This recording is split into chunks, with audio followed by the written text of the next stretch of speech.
Hello, thank God it's Friday today. My name is Aboagye-Wiafe. We're still celebrating 25 years of joy. Good afternoon to you. Welcome to the marketplace. Coming up, cedi picks up strongly as investors react to news, $1 billion IMF cash inflow and Bank of Ghana intervention.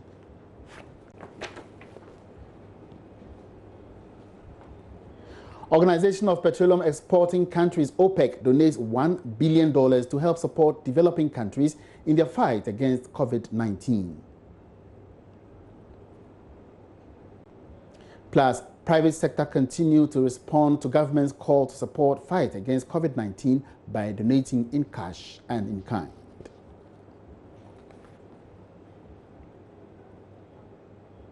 We have details of all these in the next 25 minutes of news package, the business news on the marketplace. Don't go away.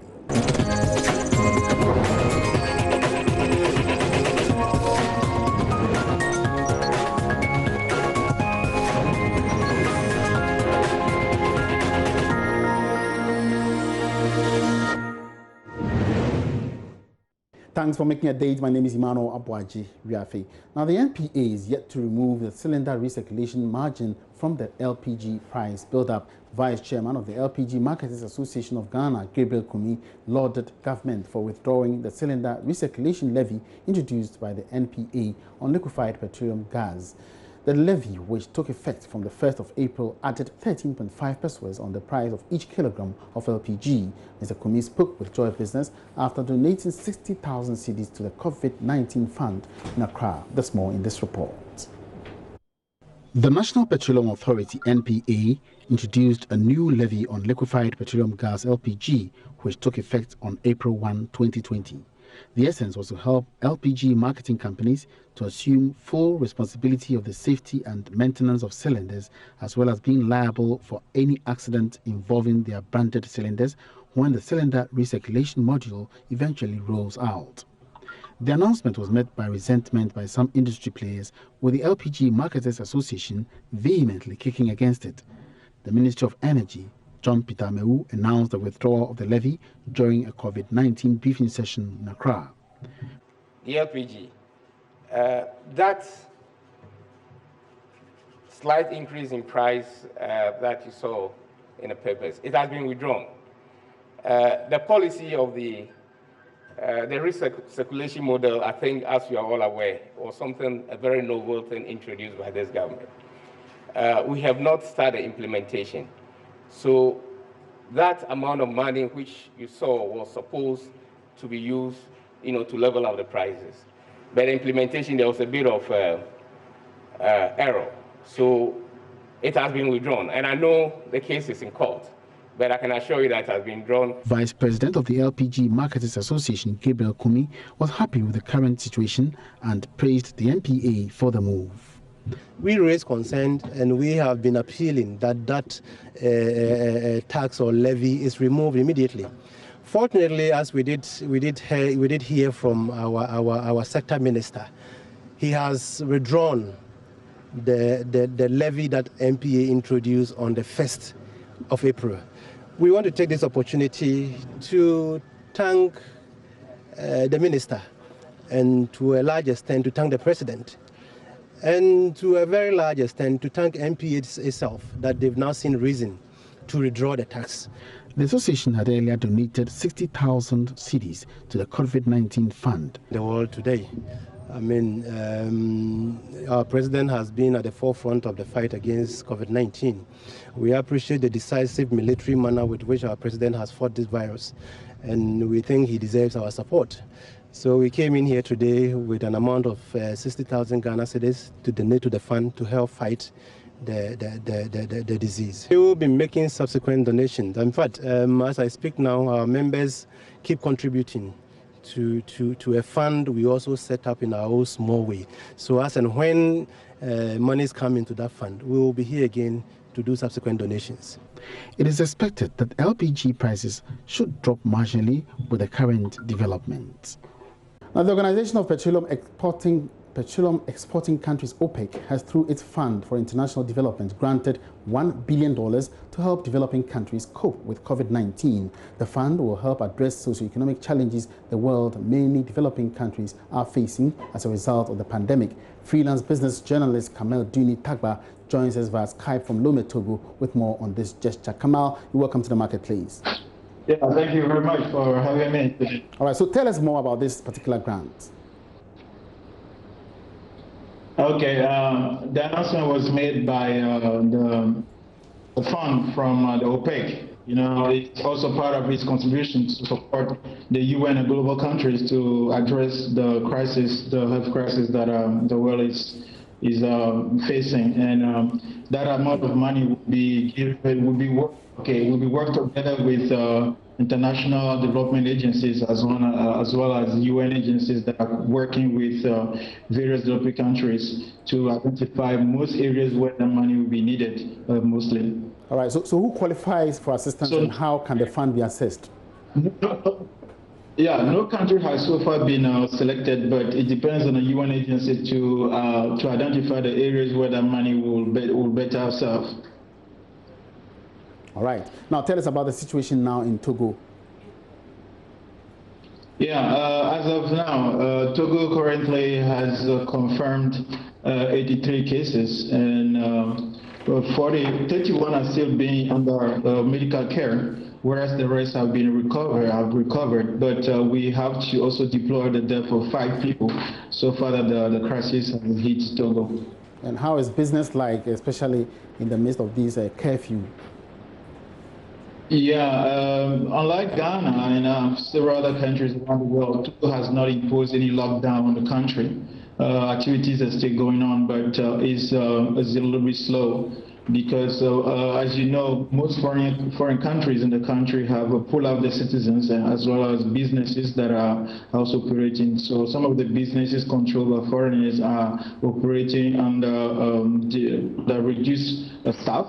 So this has completely affected business back here, but rurally, I mean, in the tertiary sector, people are still going about activities, but still there is kind of fear in the community, among the people about the spike of disease so far. All right, thank you so much for that. Is Kamel Dini Tagba is a freelance journalist from Lome, Togo. Now, the global economy continues to be undermined by the effects of the coronavirus pandemic. Growth prospects of many economies have been slashed as they take a hit from a disruption in supply chains, decline in trade and tourism volumes, falling commodity prices, and tight financing conditions. The International Monetary Fund has received a number of requests from countries seeking assistance. We want to throw some light on the IMF and its relationship with the member countries with regards to the help they are providing. Joining me via Skype is Philip Namfuri, economic and financial contributor to Joy Business. Philip, you're welcome to the market, please. Thank you very much for having me. All right. Now, so give us a quick snapshot of what the IMF is doing to support countries across the globe. Okay, so let me start with this. The IMF has a lending capacity of $1 trillion. If you look at somewhere after the 2008 financial crisis, it was around 250 billion. But now it's gone up significantly, fourfold to $1 trillion. So for in terms of the lending capacity, it's up to $1 trillion. All right. Now so they are providing. Go ahead. Yeah, let me just add this. They are providing help in a number of ways. So primarily right now, because of the crisis, there are emergency finance assistance such as a rapid credit facility or a rapid finance instrument. Other means are what we call the Catastrophe Containment and Relief Trust, CCRT, for specific countries which they deem as poor and vulnerable, such as Chad, Niger, Burkina Faso, Rwanda, etc. All right, so in emergencies like this, how much does the IMF have at its disposal, and what types of lending or assistance arrangements are at stake? Okay, so for now, with regards to emergency financing, they've rolled out about $100 billion available on hand for what they have. Beyond this, if this crisis persists and people will need more financing, the IMF has a number of tools available to them to ramp up their funding to reach this 1 trillion they are speaking about. If you look at how much they've given so far, as at April 16, in terms of lending to countries or people who have come to request, is about north of $6 billion.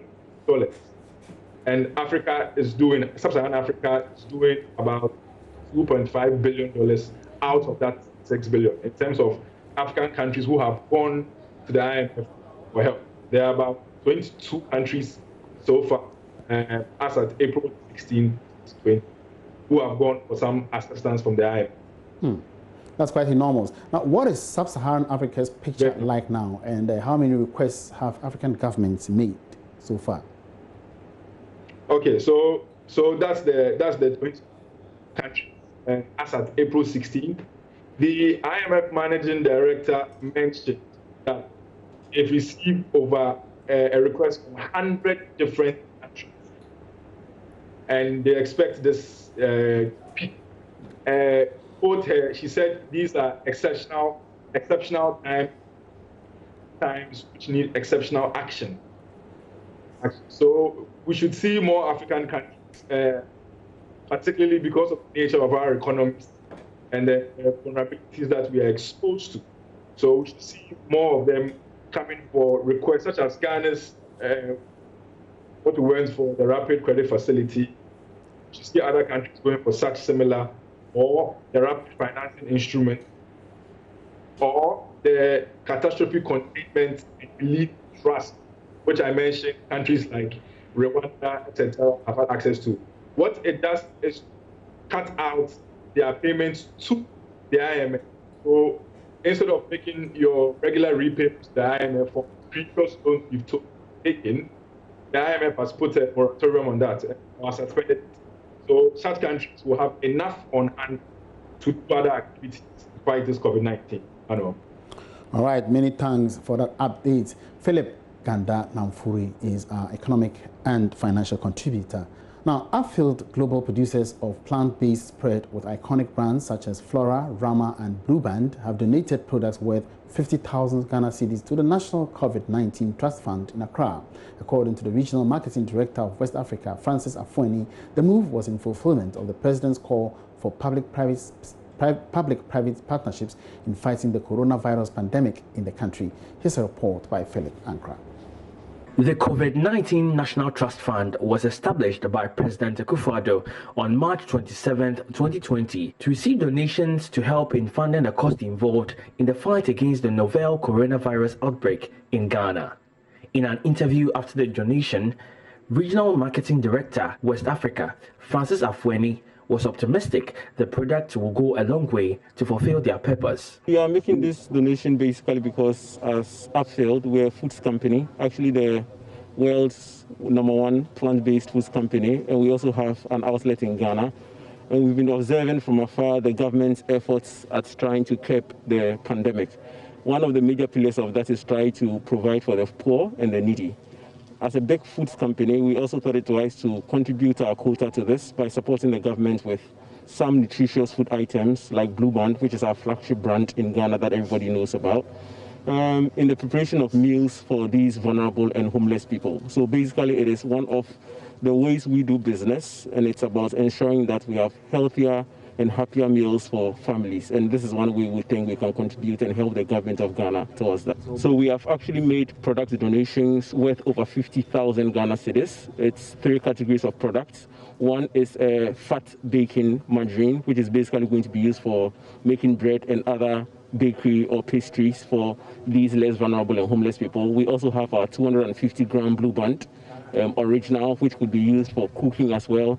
And then we also have our little pouch of 75 grams of Blue Band margarine that they can put in these packages as they give to the homeless to be used for spreading as well, but also encourage nutritious eating and to ensure that people still stay healthy at this time.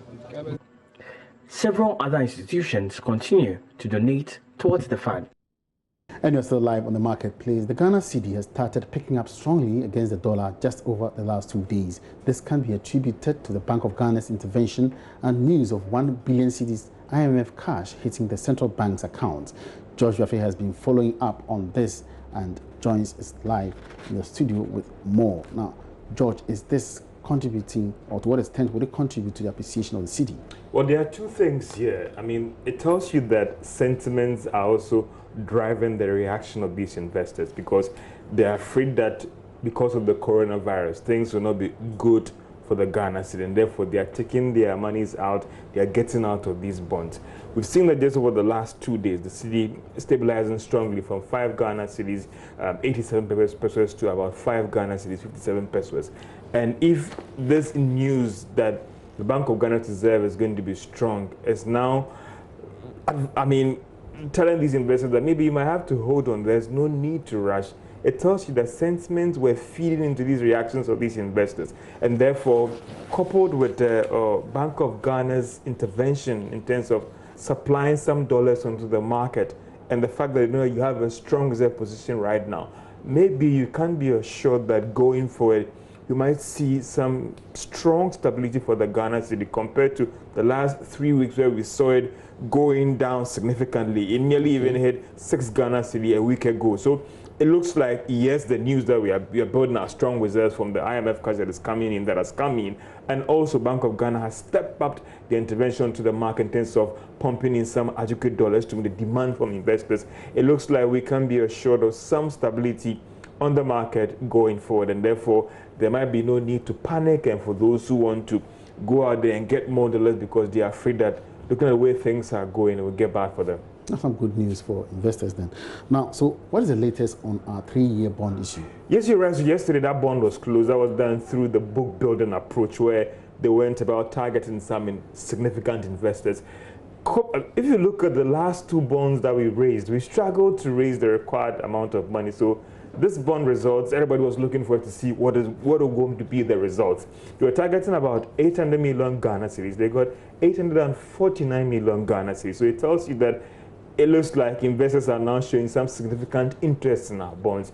And that could also contribute to stabilizing the Ghana cedi, because these investors, they bring in quite a significant amount of dollars, and that would again go a long way to build the reserves of the Bank of Ghana. At this time, do you think the COVID-19 issue actually runs through the investor's mind? Every investor is trying to be rational and strategic now. That because you want to do your own extrapolations and look at the fact that, listen, how is this going to impact badly on the economy that I invest? Don't forget the World Bank has forecasted that this economy is going to go into recession. The IMF is saying that, yes, they believe that it will do a 1.5. How would that recession impact on your investment? And therefore, you have to take strategic decisions right down to ensure that if you have invested like 500 million Ghana cedis into this economy, you don't end up losing. And that is why, just like any rational investor, they are taking concrete steps to ensure they lessen that shock of the economy going into recession on their investment. Therefore, it is not wrong for them to try and get out of some of these bonds. But it looks like with news about the vaccine coming in and news that things are actually slowing down with this coronavirus, then it looks like some of these investors that were moving to take positions announcing that after all, maybe we have to work things and things are going to be okay. All right, thank you very much, JoyNews, for that update. Now, Chief Executive of Kwanochi Teaching Hospital has lauded local producers of personal protective equipment for fighting spread of COVID-19. Dr. Oheneba Owusu-Danso says reusable face shields, masks, and other preventive gears provide unique protection for frontline caregivers. Kumasi-based garment hub Citizen Stevens Enterprise is partnering Extract Clothing Institute for mass production of PPEs from local materials. Ohime Teria has more in our report.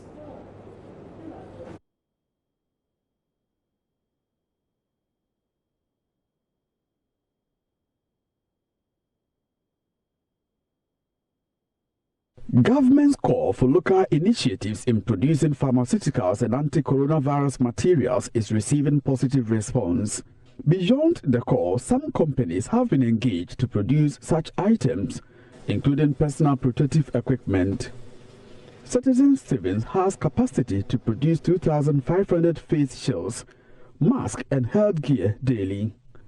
It has been augmenting government supplies for protecting frontline staff and various health facilities in Kumasi.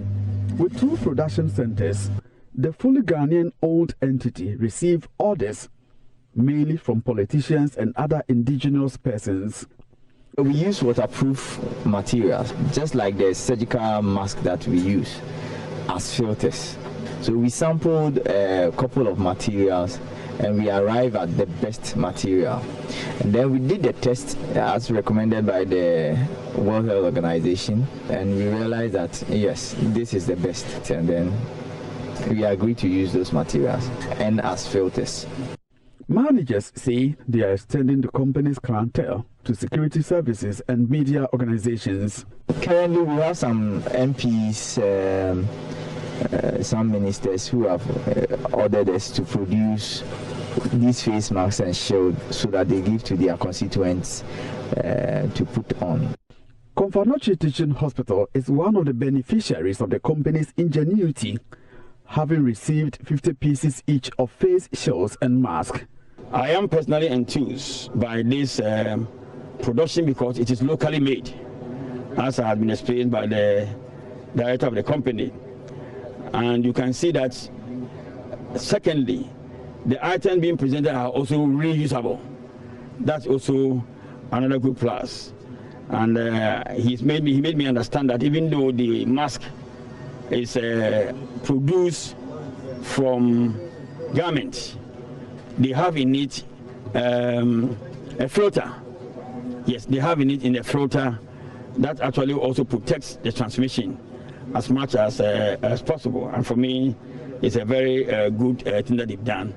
And I think this is the way we must go.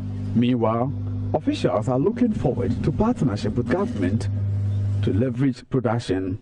What we expect the government to do is that there is the need for mass production of these face masks and shields, especially for the frontliners. And we are open to getting a contract from the government to produce, especially for the southern sector of the country, to protect the people and to protect our health service workers. From Kumasi, for JoyNews, Ohimintiria reporting. And that'll be it for the marketplace today. Many thanks for your company. For more business news, log on to myjoyonline.com/business. My name is Aboagye-Wiafe. Have a great weekend.